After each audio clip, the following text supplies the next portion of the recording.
2012 winner Zambia out in the first round. 2004 winner Tunisia out in the first round. 4-time winners Ghana out in the first round. Who else? Algeria out in the first round. Do you know who are in? Equatorial Guinea group winners.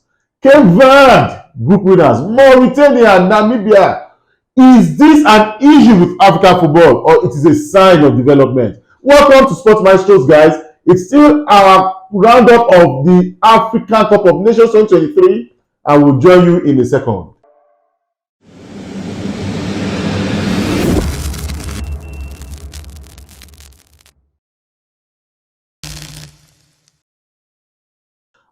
Welcome back, guys. Like I said, it's always a pleasure to be in your company. We continue our roundup of the Afcon 2023 and it sure has thrown up a lot of surprises. I'm sure, Wale, you feel the same way I feel, and I can see already. Because honestly, I'm tired of predicting this. honestly speaking, because it is obvious that this Afcon goes against every law of prediction in football worldwide. Every law of form, of history. I don't understand, because you can see, like you just said, Algeria out of the tournament, Zambia out of the tournament, Algeria bottom of the group, Tunisia bottom of the group. You know what makes it worse? It was the same thing in the last edition also. Bottom of the group. See, Ivory Coast had to start praying until they got their hope fasted, because you get what I'm talking about. They were walloped by Equatorial Guinea, 4-0. But indeed, you look at Cape Verde, you look at Equatorial Guinea. They have put up a decent squad. They have played very well in the tournament. Is it about the fact that African football is developing, or just that it's on a decline?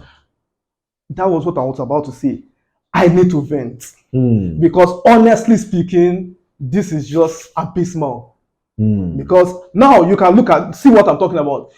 It is on a decline. And that's why I'm not happy. And I'm sure people out there will want to say, what are you talking about? This is not to discredit the smaller teams that have proven their mettle. It is not to take away their accolade that they truly deserve. But the fact is, we talked about smaller teams, the gap between smaller teams and bigger teams closing up. The powerhouses of Africa are on a decline. Let's face the fact. They are on a decline. We talked about sports science playing a factor of the gap that was closed. We talked about tactical moves. We talked about a lot of things. But we only touched West Africa when we were talking about the decline in football. Now it is obvious that it has spread even to the Northern Africa. You get what I'm talking about? And that is why I'm pissed. Because look at 1990, Africa produced the first nation to get to the quarterfinals of the World Cup. Cameroon. And we thought, okay, this will be a standard set for other African nations to ensure that another African team in the nearest future go beyond that stage. It took us 32 years to get a team that crossed that quarterfinal and got to the semifinals. But Ghana almost in 2010. Nearly will never kill a bird. Just like the Super Eagles would have said, if we are not allowed that Roberto Baggio's goal in the 90th minute. Senegal almost in 2002. It's not about almost right now. It's about what do we need to develop more? What are these Europeans doing right? How are they getting this done? But you know, Italy, I'm not playing the devil's advocate, but Italy have crashed out in the group stages in previous Euro. You look at, for instance, Netherlands won in 1988. In 1992, what happened? I think they crashed out in the first round as well. So you see that, okay, yes, we have also seen this. France, you know, defending champions at the World Cup. In 1990, in 1998, in 2002, they were out in the first round. So really, no, but you need to look at these teams. France crashed out. Later, they won the World Cup. Italy crashed out in the Euros. They won the Euros. They crashed out in the World Cup qualifiers. But you need to look at them. They have won how many World Cups? Now, we are blessed with population in Africa. You can fit 30 European nations into Nigeria. Wait. Yes. how many Germany can fit into Nigeria? What you say? In the same Okay, breath, yeah, you can fit 15. but you can Germany. in the same breath, you can fit England, you can fit countries like Italy into Nigeria. All right. Okay. Raji, not to cut you in your line of thoughts, but also look at this. The highest goal scorer so far, Emilio Insue, 5 goals. He plays for Intercity in the 3rd tier of Spain. He is 34 years old. He is not even a full professional footballer. What do you make of that? It's a shame to the likes of Victor Osimhen. It's a shame to African football. It's a shame to the likes of Mane. It's a shame to the likes of Salah. Okay, pardon Salah because he had an injury. Even before he had injury. You know, it's a shame to many of these African top nations who are all the big players in their squad, and you have a player playing in this what tier? 3rd tier of Spanish football. As a matter of fact, in that same team, many of them are playing in the lower tiers of Spain. In that same Equatorial Guinea. And they got the better of Cote d'Ivoire. Not just got the better, they skilled Cote d'Ivoire 4-0 in a match Cote d'Ivoire had to win. The most annoying part was the fact that not only Cote d'Ivoire, Egypt also struggled to get a point in a game they needed so bad in the tournament. Ghana squandered a 2-goal lead to crash out of the tournament. I don't even know what to say about that game. It's Algeria needed to get something. And they lost. Can you see it's on a decline? And kudos to those ones that are coming, that are closing the gap. But what is happening? If we were developing, they would have been chasing. But now we are coming down to meet them. Why they are coming up to meet us? Radik, you know, it's not all the time I agree with you, but on this score I cannot disagree. It is not development to say Equatorial Guinea taught a group that had Nigeria and Ivory Coast. You look at the entire Equatorial Guinea team. What is the quality in that team?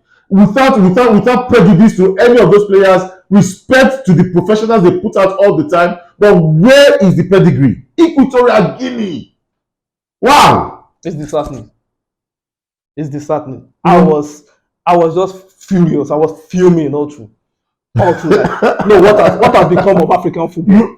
No, Osimhen has not got 2 goals. No, apart from Insue, the other guy is the Algerian. On 3. And they are out of the tournament.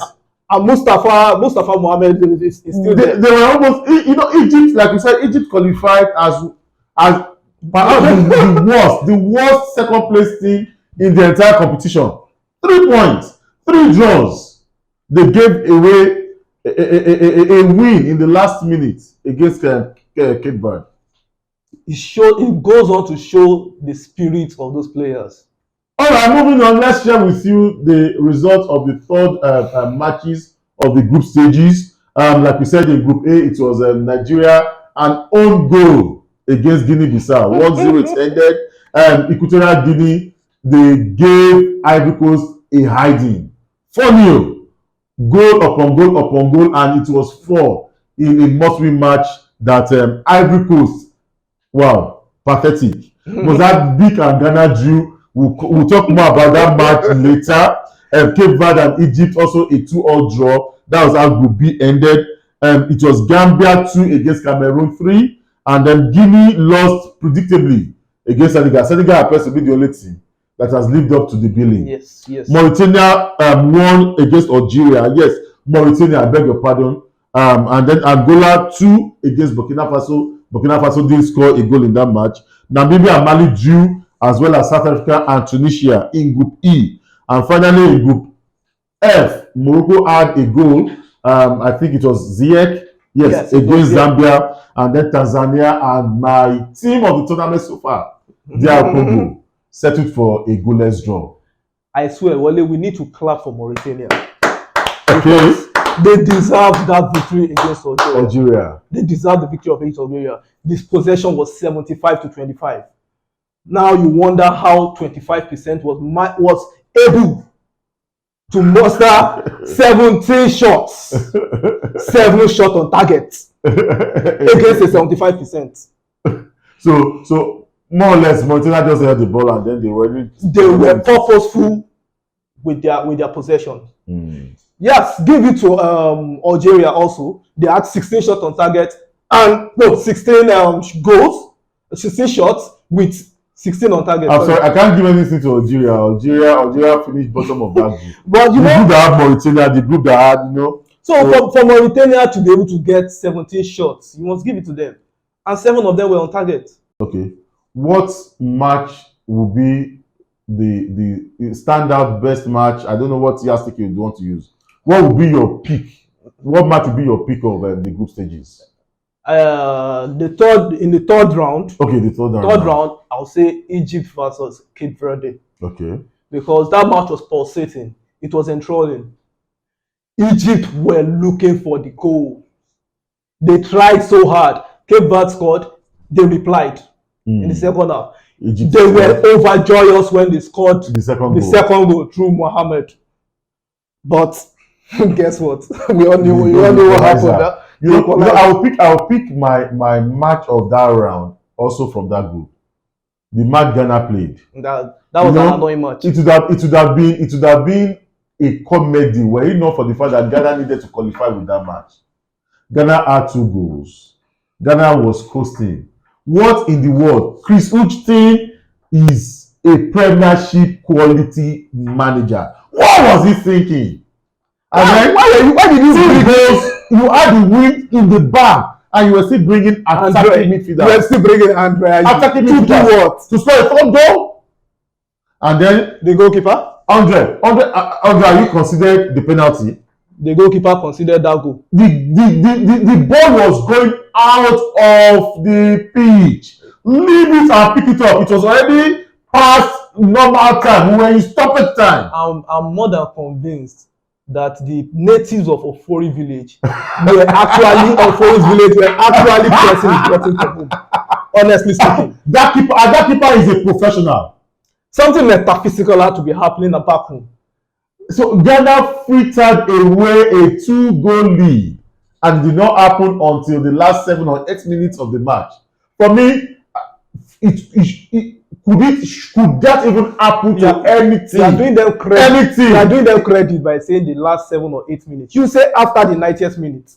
That was when the second goal came in. No, when you say 7 minutes to the end of the match, people are thinking 80-something minutes like that. No, we are talking about the 90th minute and the 91st minute. What are we talking about? Wow. Indeed. For me, I don't know how Ghana did it, but you talk about a team that gave away victory and chose defeat. Ghana did that in that match. For the 2nd edition in a row.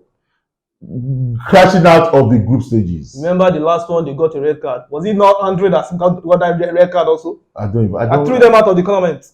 They so much needed the 3rd match. They lost. I'm sure if it were Nigeria, there would have been a disbandment of this team. That is what that team needs. And then they just need to start. We need the disbandment of a lot of teams. Some coaches have already left. Not surprisingly, rightfully so. Rightfully. For instance, if as a matter of fact, there are some coaches that shouldn't even get their salaries. Yes. I think who was that Nigerian coach that left before the end of immediately crashed out of the World Cup? He didn't come back to Nigeria. Bora Milutinovic, right? from Cote d'Ivoire, go straight to your country. What are you talking about? They should be stoned. We've had several coaches. Wow, Bora, you remember? All right, and we must look at the round of 16. Some interesting fixtures, some unbelievable fixtures too. And then we can just look at these fixtures and talk about them as we bring this particular episode to a close. On Saturday, hostilities will then resume at the Nations Cup, the 27th of January, and then it will be Angola that will go first against Namibia. Angola were group winners. They won in Group D. Namibia was the best loser qualifying from Group E. What do you think? One of the best losers. Okay, well, what do you think? Angola, Namibia. They are coming from the normal Kusafa, region. At this point, I can't say much about African football right now. Like I said, I'm tired of predicting. So you don't want I don't even want to predict. Yes, I just want to see the way it plays out till the end of the tournament. Ranick has lost so many predictions. He just wants to. I've But lost. I did something concerning Group B. I said they were going to end up with 2 points. The only person that broke that trend was Egypt. Well, almost. So for specific predictions, I'm your plug. But this one will interest you. Nigeria, Cameroon. Another match I saw. I saw that match. You were praying in your mind. I was praying against it. I was praying against it. I was saying it shouldn't happen. I saw it even before Afcon began. Now it has happened. What do you think? Now you must stick out your neck in this one. What do I think? Cameroon have not been up to par. Nigeria have been largely disappointing. Osimhen, I don't know whoever stole Osimhen's scoring boots. Please, for anything that is still worthwhile in Nigeria, return them. Osimhen has forgotten his boots somewhere. If Nigeria will go far in this tournament, or even go ahead to win the Nations Cup, Osimhen will have to be at the heart of things. Osimhen needs to step up. If he doesn't step up, I don't see us going far. Let me be But on the strength of the 3 matches we have played. On the strength of the 3 matches we have played. For Osimhen, those were forgettable. The only plus I can see in the last 3 matches is the fact that we don't concede goals. But we don't score goals either. We have a shaky defense. Really, you look at the middle, Semi Ajayi, sometimes Trust Ekong, sometimes Kenneth Omeru. We get across 1-2 top strikers, you are in trouble. Right now, Semi Ajayi doesn't look confident on the ball. Right now, if we are to talk about the way this tournament has been going, it doesn't look like it favors Nigeria. Why? Because many of what happened in the last edition has repeated itself already in the present edition. And if you are to go by that also, that trend, Nigeria faced a team that almost crashed out of the tournament. Cameroon won by the skin of their teeth. They did. They survived the scare.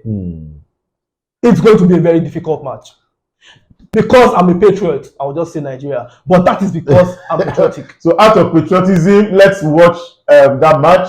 It's 9 p.m. on Saturday. And out of patriotism, let's continue to root for our Super. I want to ask a question. Do you think the brackets of the knockouts favors Nigeria?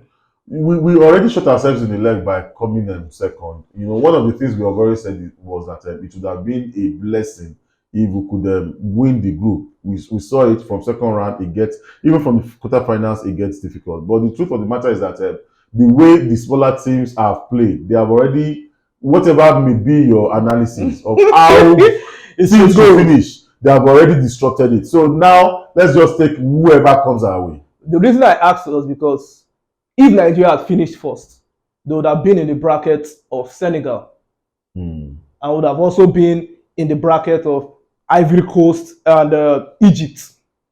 Ivory Coast? No, Ivory Coast. We should not meet Ivory Coast again until maybe the final. I'm saying. Okay. Yeah. Okay, we wouldn't have met Ivory Coast, but would have been in the same bracket with Senegal and Egypt. Okay. But now we're in the same bracket with Cameroon and Morocco. Which one would you fancy? Well, as it is, we played Tunisia like the other time we played Tunisia. And we crashed out. So I am even maybe comfortable when we play bigger teams. No, our West African teams. I get a bit fidgety when it's Cameroon and Ghana. But I would prefer us to play Senegal. I would prefer us to play, any of the other West African teams than to play the technically sound North African teams. We seem to unravel when we play those teams. Now, Ivory Coast, Côte d'Ivoire. Now that God has answered your prayer, you have now moved into the second round. Guess who you are facing? Ivory Coast is going against Senegal. But the truth of the matter is that match may just be a curveball to Senegal. And that is where I think Senegal needs to be cautious. I really fancy this Senegal team. They are a very sound team. For me, Senegal and Morocco have been the best standout teams of this competition. Well. So far. And I'm really rooting that for the sake and the integrity of African football that they get as far as the semi-finals, where they will face Nigeria and Nigeria will knock them out. I remember in USA 94, Italy finished third in their group. Yes. All the teams in their group had 4 points each. That's correct. 1 win, 1 loss, 1 draw. And they found their way into the finals of the World Cup. Egypt managed to qualify from the group stages. I see Egypt also Radic, I don't see anything. I don't see how Egypt will become Africa's Italy. I still stand behind Egypt. All right. They are not there. All right. So Nigeria, Cameroon. It's Saturday, 9 p.m. Equatorial Guinea. Group winners will face Guinea. At least one Guinea is going on. That was on Sunday. Egypt, and then my team of the tournament, Congo DR. Hopefully, Congo DR. Senegal is your team of the tournament. No, Congo DR is your dark my dark horse. Yes, thank you very much, Radi. So I pray my dark horse, Congo DR, will continue and then finally knock out Egypt. Salah, by the way, I think Salah has returned to Anfield. He is not coming back to this competition. Mark my words, because Egypt are going home. I believe Salah continue your journey to recovery, because you can end up coming back into that squad in the finals. Amen. Amen. Cape Verde against Mauritania, Senegal against Cote d'Ivoire. That, like I said, Cote d'Ivoire appears to be Senegal's banana peel. They need to be careful. And then it's Mali, Burkina Faso, another perhaps evenly matched teams. You never know where it's going to go. And another team that I think on technical balance is a very, very good game is Morocco against South Africa. Yes, it's a good game. It's a good game. But the way Morocco plays, like I said, I believe Morocco have a lot to prove in this tournament. I said it from the beginning. And I think they are going to get the better of South Africa. All right. So that's the only match Radic was confident enough about predicting, right? To stick his neck out. So there you have it, guys. The round of 16 matches. We'll be back after this round to look at the matches and also to examine the quarterfinal pairings. If you have not taken our quiz, you are sitting on a long thing. You need to take our quiz. They are out.